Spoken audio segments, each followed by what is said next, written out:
Bonjour mes seigneurs et bienvenue dans ce troisième épisode de vlog jusqu'au pop-up. On est exactement à 46 jours de l'ouverture et j'essaye toujours de vous documenter de la manière la plus transparente et spontanée tout le chemin jusqu'au jour J. Le but est toujours de laisser une trace ou potentiellement d'aider si quelqu'un voudrait se mettre à l'upcycling ou potentiellement ouvrir un pop-up. Aujourd'hui, deux gros points que j'ai envie d'aborder avec vous. J'aimerais commencer à parler de la communication, qui est sans doute un des facteurs de réussite les plus importants vis-à-vis du pop-up. Et ensuite finir une partie du découpage et de l'assemblage de la veste que j'avais commencé dans l'épisode précédent. Merci encore pour vos retours sur le précédent épisode, ça me fait trop plaisir. Je suis Papoteur et let's go!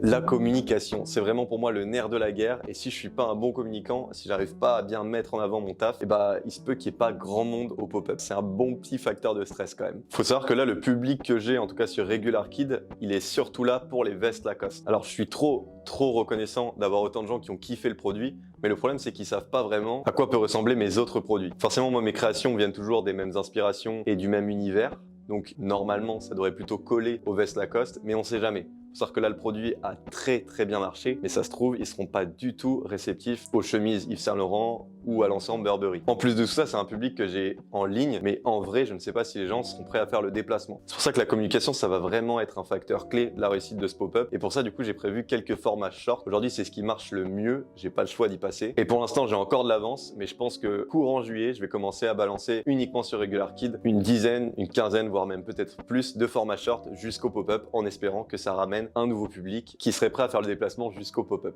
Il y a quand même un facteur qui est assez spécial du coup à mes yeux vis-à-vis du pop-up store, c'est que vu que comme je vous l'ai dit, j'ai été connu que par les vestes Lacoste, j'ai aucune donnée, vraiment aucune idée de combien il va pouvoir y avoir personnes qui vont venir. Je sais pas si je dois me préparer à beaucoup, si je dois me préparer à peu de personnes. Dans tous les cas, je me dis que l'expérience, elle doit être faite rien que pour rencontrer un peu les créatifs dont je me suis entouré sur internet, aussi réunir des proches et permettre de mettre un peu des visages sur des pseudos, discuter, échanger avec de nouvelles personnes. Ça va être intéressant de voir parce que pour l'instant, dans ma tête, c'est un petit peu stressant quand même parce que je me dis, s'il faut, j'aurais pas bien communiqué et il y aura personne et je pourrais regarder cette vidéo en me disant en fait peut-être que ça allait ou peut-être que j'avais complètement raison et que j'ai mal communiqué et qu'il y aura personne. En tout cas, voilà, c'est un petit facteur de stress mais qui est intéressant. Faut savoir que moi, je suis pas non plus un très bon communicant. J'essaie de m'entraîner un maximum et voilà, j'ai du mal à être constant sur ma communication. Là, forcément, pas le choix parce qu'on a une deadline, etc. Donc c'est super intéressant. Je me laisse pas trop le temps de pas être constant du coup, mais j'ai vraiment hâte de vous présenter un peu les formats short. Donc ça viendra pas dans cet épisode bien sûr, mais dans quelques semaines, hein, clairement. Et tout ça sera posté sur Regular Kid. Ça c'est aussi un des trucs que je trouve vraiment trop cool, c'est que j'ai vraiment la partie Regular Kid où je peux vraiment bombarder sur la com niveau textile quoi. Et j'ai l'aspect papoteur où je peux vraiment plus me faire plaisir, parler un petit peu comme à une petite famille, voilà, de papos, la famille des papos. Et surtout être beaucoup plus transparent et me dire que peut-être que les messages que je poste, les choses que je poste ont moins de conséquences que sur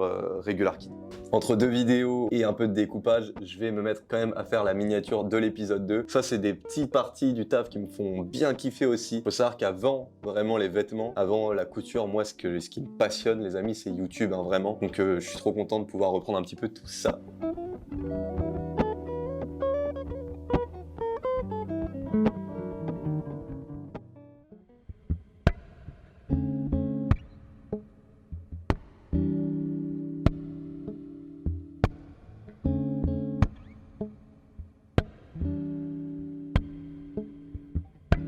Je sais pas si j'ai des conseils ou quoi, mais c'est plus un truc moi qui m'obsède un peu, c'est que tu vois, si je vends un produit upcycling, bon après je sais pas comment vous voulez fonctionner, moi ce qui me fait kiffer dans l'upcycling, en tout cas que je fais avec ma mère là, c'est que tu captes pas que c'est de l'upcycling. Ouais. Et du coup, il y a grave un enjeu à sensibiliser les gens un peu à consommer de la seconde main sans même qu'ils le sachent, tu vois. Ouais. Et ça passe par genre essayer de faire en sorte que il n'y a aucun défaut qui se voit, tu vois. Ouais. Donc tu capteras quand on va faire les Lacoste et tout, mais normalement tu vois pas trop de couture. Tu veux que je te coupe? Donc là tu vois, typiquement, souvent je vérifie. Là je l'ai mis trop bas, c'est con, c'est un petit décalage, mais je vais réépingler pour que ce soit...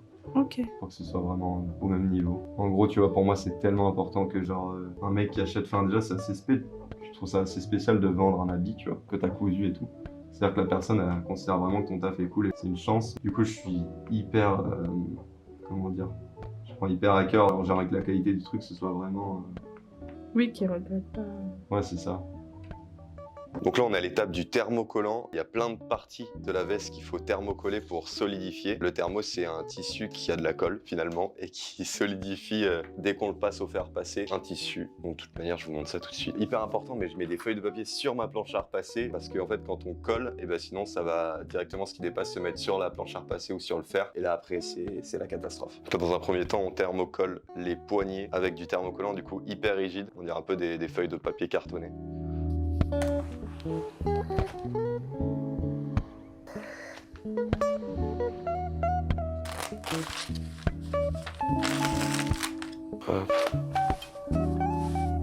C'est encore moi avec le repassage. Il y a un petit détail encore que j'ai pas abordé mais qui est trop important, c'est que parfois j'utilise un torchon pour repasser ou un autre tissu quelconque. Et c'est surtout pour pas que le fer touche directement le velours côtelé, parce qu'en fait ça peut le cramer, même la sudine ça peut la cramer. Et parfois même on mouille en fait le torchon, ça s'appelle pâte mouille, je crois si je ne m'abuse. Et voilà, bon, c'est comme ça qu'on fonctionne.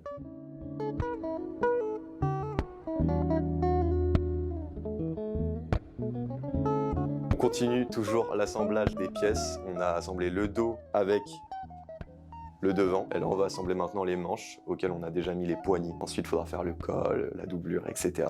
Il y a un petit endroit qui est intéressant parce qu'il faut être hyper précis. En gros, quand on assemble le dos à la manche, ici, il y a 4 lignes qui se rejoignent et si on veut que ce soit vraiment bien et que tout soit aligné, bah parfois il faut s'y reprendre à plusieurs fois et donc là ça va être un petit peu le moment, le test pour Eva finalement. Donc le but, là on a sur une veste finie, c'est que ce soit exactement comme ça, que toutes les lignes se rejoignent en une magnifique croix. Voilà. On est toujours sur des petites finitions, mais pour moi si ça c'est pas précis, on va avoir plein de petits défauts un peu partout et du coup on essaye de faire ces genres de petits détails au mieux.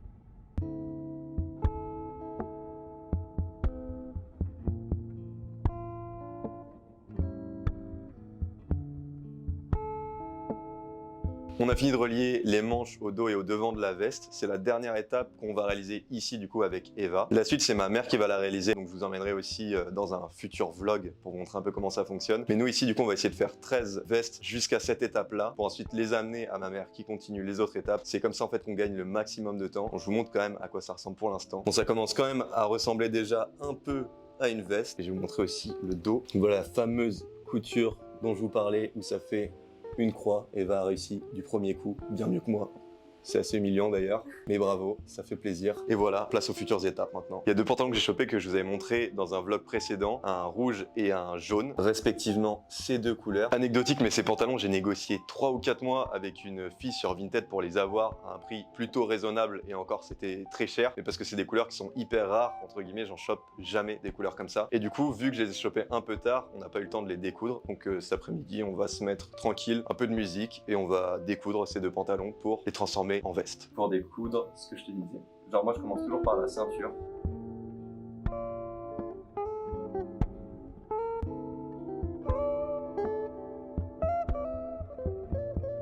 La session décousage est terminée, ça clôture aussi le vlog numéro 3. J'espère que cet épisode vous aura plu. De mon côté, je prends toujours autant de plaisir. Je vous montre quand même les pantalons qui seront du coup des futures vestes. C'était le premier décousage de pantalons pour Eva et tout s'est bien passé, donc ça fait super plaisir. En attendant le prochain épisode, je vous fais des bisous. C'était le papoteur.